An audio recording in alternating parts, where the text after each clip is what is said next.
This is our 13th class on public administration. In this class, we will discuss Prime Minister Office, that is PMO. See, our Honorable Prime Minister has to play dual role. That is, he functions in two different capacities. Firstly, the Prime Minister is head of the cabinet, and in that capacity he works collectively. Now, our Prime Minister is also head of the government and leader of the nation, and in this capacity he works independent of the cabinet. Now see, when he functions as head of the cabinet, he takes combined decision, he takes collective decision, and in that collective decision making work he is assisted by an organization that is called Cabinet Secretariat.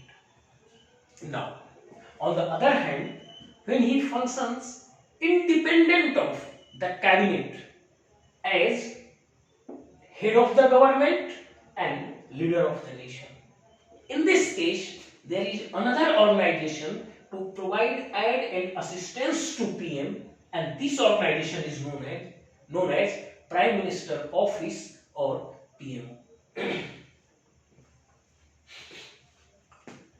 PMO has been given the status of a department. As we all know that under Article 77 of our Constitution, the President of India is authorized to make allocation of business rules and transaction of business rules.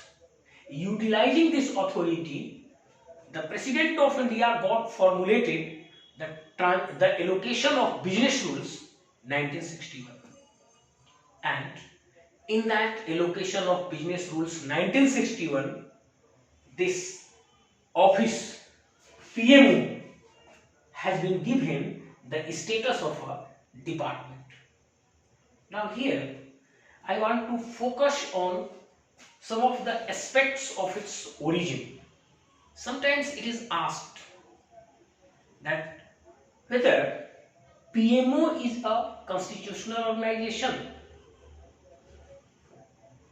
Is PMO an statutory organization or it is an executive entity?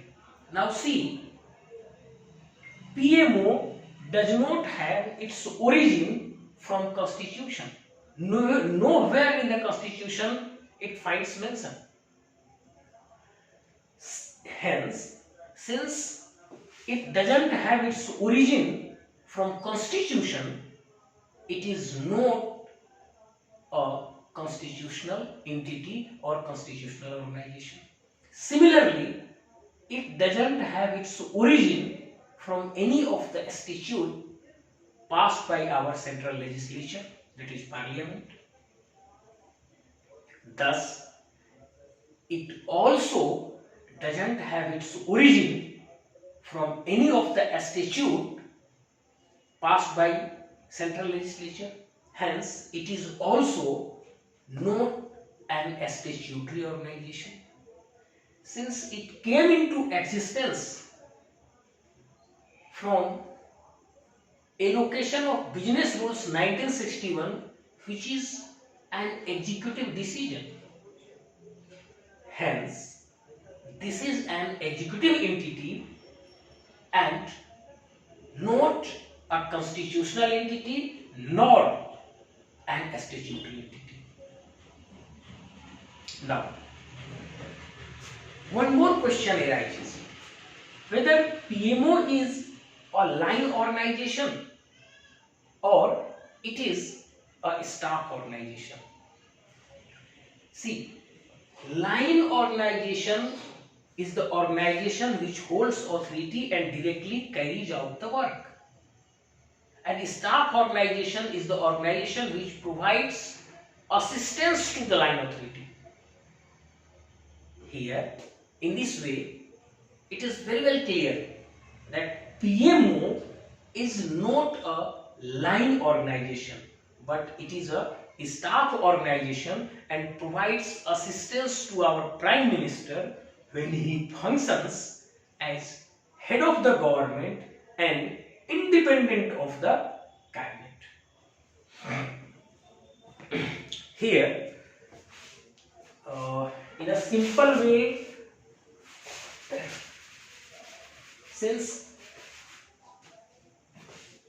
Prime Minister politically heads this organization, thus PM is the political head of this organization, and there is principal secretary who is the administrative head of this PMO, and he is responsible for its administrative functioning.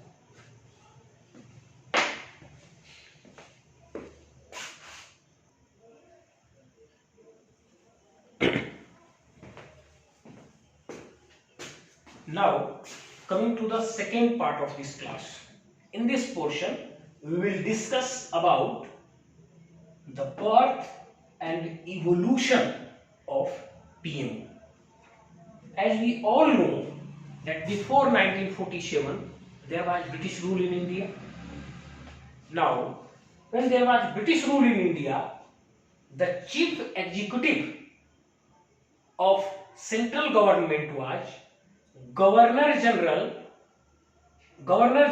Executive Council, and Governor General was also head of the whole central government.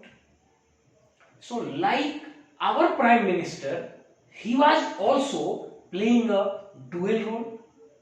He was head of the Governor General's Executive Council, and also he was working independent of this council as head of the government. Now, before 1947, when there was British rule in India, in place of Prime Minister, there was Governor General, and to provide aid and assistance to this Governor General, when he was working in the capacity of head of government, there was a private secretary. Now, after 1947, there was a transfer of power and India became independent. Parliamentary system of government was adopted and Prime Minister came in place of Governor General. Now, this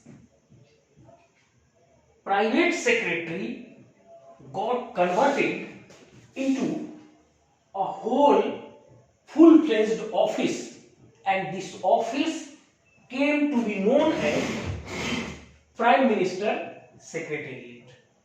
Thus, let us summarize it. Prior to 1947, there was Governor General who was just like today's Prime Minister, and when he was functioning independently as head of the government, there was a private secretary to assist him. Now, after 1947, the Prime Minister came in place of Governor General, and he also has to function as head of the government, independent of the cabinet, and in that case, he also requires an assistance. So, this, when Governor General got converted into Prime Minister, this private secretary got converted into Prime Minister's Secretariat. See, it is well clear that prior to 1947, there was no such organization like Prime Minister's Secretariat. When Prime Minister came in place of Governor General, this single post of private secretary got converted into a full-fledged office, and it was named as Prime Minister Secretariat. Thus, we can say that this private secretary to Governor General was the predecessor to this whole PMS that is Prime Minister Secretariat.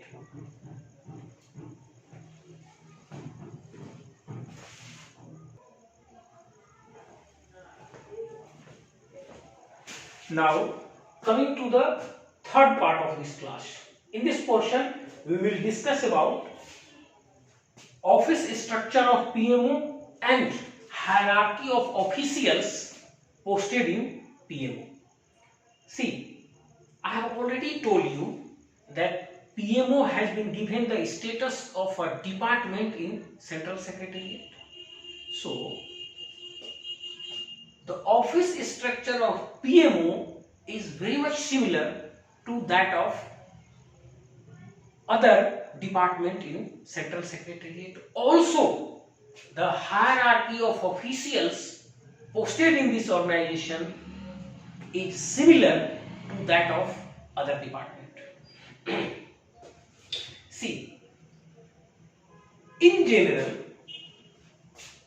a department is divided into wings.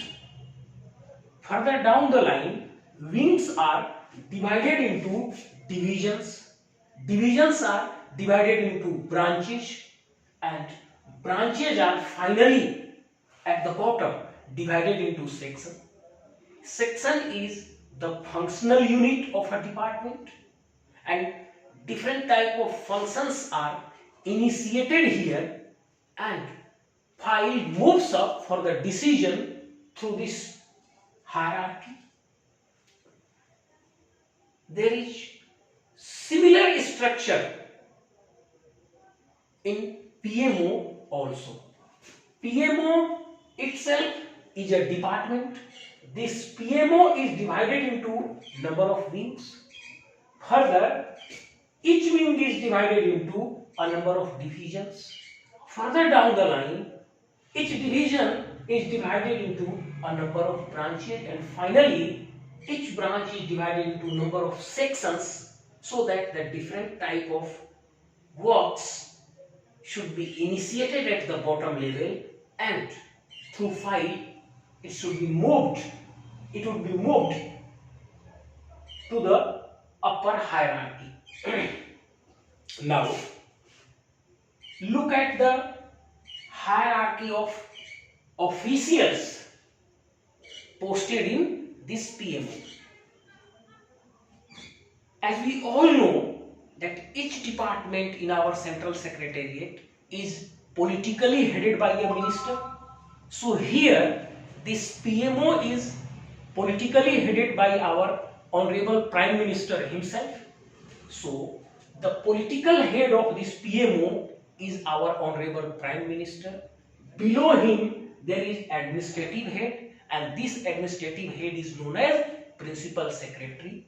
Principal Secretary is mostly from IAS cadre. Now, like in other departments, here also to aid and assist this Principal Secretary, there are number of additional secretaries in the PMO. Presently, there are 2 to 3 additional secretaries working in this office. Now, below additional secretary, there are some joint secretaries to add and assist them. Now, below joint secretary, there are some directors and deputy secretaries, and finally, at the bottommost level, there is bottommost level of official hierarchy. Finally, at the bottommost level of official hierarchy is under secretary. Why I am saying that bottommost level of official hierarchy? Because from here to here, this is officers component. This is official component, and below the under secretary there is office component, and this office component is headed by a section officer. This office component is known as section, and this section is headed by a section officer who is assisted by a number of clerks, stenographers, UDCs, LDCs, technical staffs, computer operators, and so on. Now, this is the patterned hierarchy. This pattern is found almost in all the departments of the central government. But in addition to this patterned hierarchy, there are certain more officials who work in this department.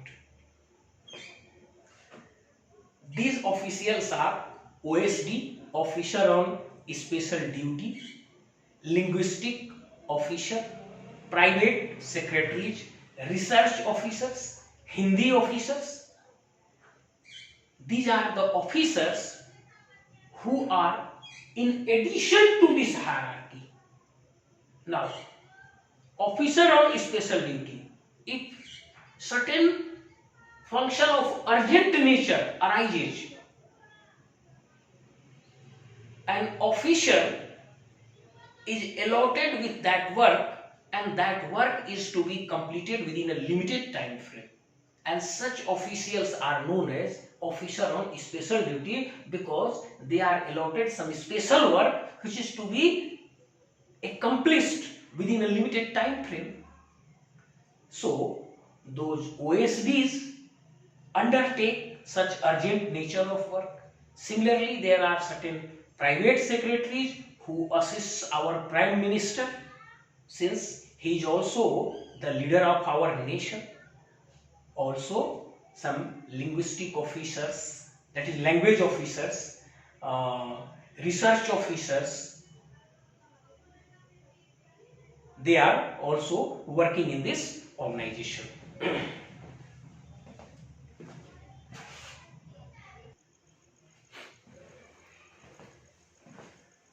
Now, coming to the fourth part of this class. In this portion, we will discuss the function of our PMO.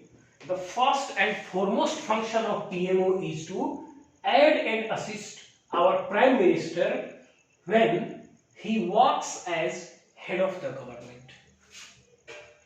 We have already told you that Prime Minister is not only the head of cabinet, but independent of the cabinet, he is head of the government. And in that way, he has to function independently without cabinet. And when Prime Minister functions independently as head of the government, this office provides him aid and assistance. This is first and the foremost function of our PMO. Basically, for this purpose only, it came into existence. The second important function of PMO is to aid and assist our Prime Minister when Prime Minister acts as chairman of different central level commissions. There are many central level commissions. Some of them have its origin from Constitution itself, and they are the Constitutional Commission. Some of the commissions came into existence from certain statutes passed by our central legislature, and some of the commissions were formed on executive resolution. Now, in many of the cases, Prime Minister himself is a chairman. For example, our Prime Minister is chairman of this Population Commission. Prime Minister is also chairman of Planning Commission. Prime Minister is also chairman of National Development Council, and so on. Means in this way, Prime Minister is chairman of certain constitutional and statutory commissions. Now, when he functions as chairman of such central level commissions, in that case also, this organization of PMO provides him aid and assistance. Coming to the third function, the third important function of PMO is to help our Prime Minister in accomplishment of those functions and tasks which are not allotted to any of the departments. See, the central government has to look after the affairs of whole nation in totality, and the functions of government, it is very much impossible for any person to enumerate the each and every function of government.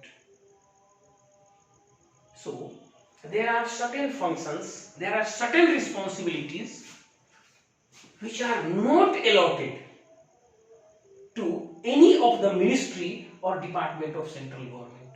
Since our Prime Minister is head of the government, those responsibility automatically comes on his head.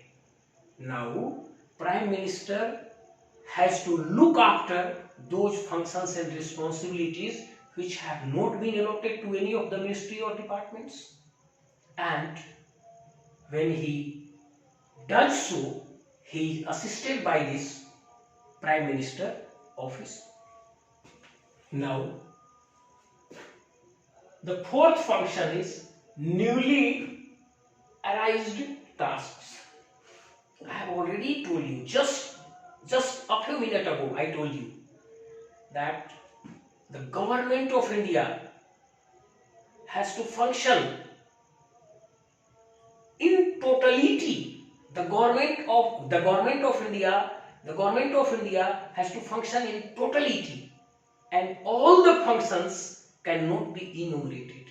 At different point of time, certain new functions arise, and they may be of very urgent nature also. So any new function when arises, it automatically becomes the responsibility of our Prime Minister, and in resolving those problems, this PMO assists him. The fifth function is liaison with President and other authorities. See, when our Prime Minister function as head of the cabinet, the decisions of cabinet are transmitted to President and other ministries by Cabinet Secretariat. But in addition to that, he also functions as head of the government and takes many of the independent decisions.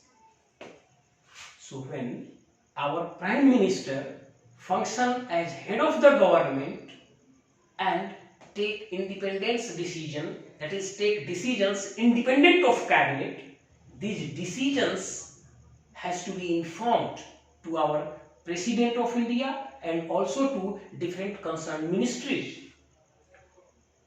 In this way, the Prime Minister works as a liaising organization. It keeps a liaison with President and other ministries and passes the information in official way to President and these ministries. The sixth function is managing PM's public relation. See, PM is head of the government, PM is leader of the nation, and he is a very popular personality at any point of time. So he requires to keep a very good public relation. This Prime Minister office helps him in maintaining a good public relation and keeps his popularity and helps our Prime Minister to in keeping his popularity up. The seventh task of our PMO is it functions as a think tank and official memory. PMO is a think tank, PMO is an official brain, PMO is an official memory for our Prime Minister. All the decisions taken by earlier Prime Minister is kept there in our PMO, and he had to take, a prime minister has to take reference to those earlier taken decisions while he functions as head of the government. So in that case, this PMO, since it preserves the old informations, it functions as think tank, official memory or official brain of PM. Now the eighth function is PM's personal guest. Since PM is head of government, he is leader of nation. So a number of renowned persons, personality, not only from our country but also from foreign countries, comes and meet him. In that case, he needs an assistance to manage these affairs. This Prime Minister office helps him in managing the affairs relating to his personal guests, whether it is foreign one or whether it is some national guest. Now, coming to the ninth function, PM's personal lecture. Wherever PM visits, the citizens expect a lecture. The citizens expect a Abhibhashan from his PM. So such lectures are prepared by this PMO, and this also helps him in maintaining a very good personal relation.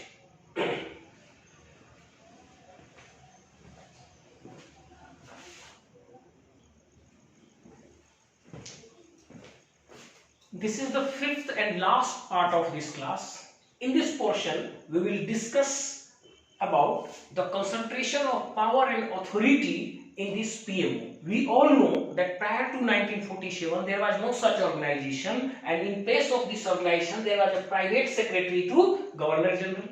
When there was a transfer of power in 1947 and India adopted the parliamentary rule, the Prime Minister came in place of Governor General. And when Prime Minister came in place of Governor General, this private secretary got converted into a whole full-fledged office, and that office came to be known as Prime Minister Secretariat. In the beginning, at its inception, this Prime Minister Secretariat was a very small organization and it has very limited power and functions. After Jawaharlal Nehru, Mr. Lal Bahadur Shastri became our Prime Minister, and in his era, the centralization of power began. He took certain initiatives and strengthened this PMO. This similar tendency, the tendency of centralizing power in this office continued during the era of PM Indira Gandhi also. But in between, for a short period, Morarji Desai led Janata government came into office, and it was in 1977. That is, in 1977, Morarji Desai led Janata government came into power. This government was short-lived. It couldn't remain for a longer period. But when Morarji Desai was Prime Minister, he understood the drawback of over-centralization of power in this office, and he took certain initiative to de-emphasize its authority and power. He also changed the name of this office from PMS to PM. It was Prime Minister Morarji Desai who changed the name of this office from PMS to PMO. But as I already said you that this government lived for very short period, and again Prime Minister Indira Gandhi came to power. Again that centralization tendency continued, and further in the era of different prime ministers, this centralizing tendency is going on. Now we have to understand why this centralization of power and authority is taking place in this organization.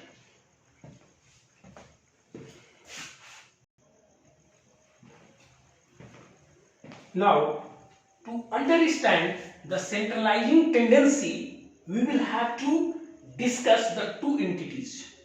First is PM and other one is cabinet. In our constitution, the cabinet is the real chief executive, so legitimately it is supposed to be the most powerful entity. Now, there is one more authority.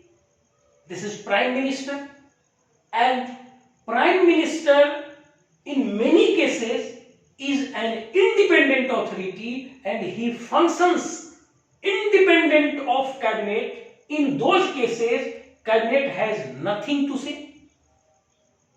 Thus, in our system, concurrently, two authorities are functioning. One is cabinet and other one is Prime Minister. Now, with the passage of time, the Prime Minister, the post of Prime Minister has emerged more powerful. With the passage of time, this post of Prime Minister is gaining more and more power and authority. Thus, there is a gradual weakening of authority of cabinet, and those authorities are gradually flowing towards Prime Minister. Why Prime Minister, the post of Prime Minister is gradually becoming more powerful? There are two reasons. The first reason is that in many cases, Prime Minister functions as head of the government, and this function is independent of cabinet. Here, cabinet has nothing to say. Secondly, when he functions collectively in cabinet, there also he is the chairman of cabinet. He has the power to appoint ministers and also to remove them from his cabinet. So this position also makes him more powerful, and these are the two reasons. And I have already explained you that in many cases he functions as head of the government, and this function is independent of cabinet. Cabinet has nothing to say. And secondly, when he functions collectively in the cabinet, he is head of the cabinet, and in that case also he is dominant. Due to these two reasons, the post of Prime Minister has emerged as more powerful, and this tendency can be seen in any of the parliamentary system of the world. This tendency is normally in India. You analyze any of the parliamentary system of the world, you will find that there is gradual transfer of authority and power from cabinet to Prime Minister, and with the passage of time, the Prime Minister has become more powerful than the legitimate authority cabinet. Now, since Prime Minister has become more powerful than cabinet, in a general consequence, the PMO has become more powerful than cabinet secretariat. Also, there is concentration of functions and authority of other ministries and departments to this PMO. So, many of the functions of different departments has got duplicated and replicated in this office. So it has become it has emerged as a super government, government of government, most powerful government. Thus, this is the reason this PMO is called the most powerful organization, the super government, the super cabinet, the government of government, and many other such names are given to this organization. This tendency is still continuing in India as well as in other countries of the world. Presently, there are more than 400 personnel working under this organization, and many of the organizations, many of the ministries and departments have been duplicated and replicated in this organization, and this trend is still continuing. Though it is not, this trend cannot be appreciated. The centralization of power in a democracy is not good. Whenever there is centralization of power in one chair, whenever there is over centralization of power in one chair, it endangers our democracy. It endangers the freedom of our citizens. So this tendency must be checked. This centralizing tendency must be checked, and it should enjoy the authority proportionately. Thank you.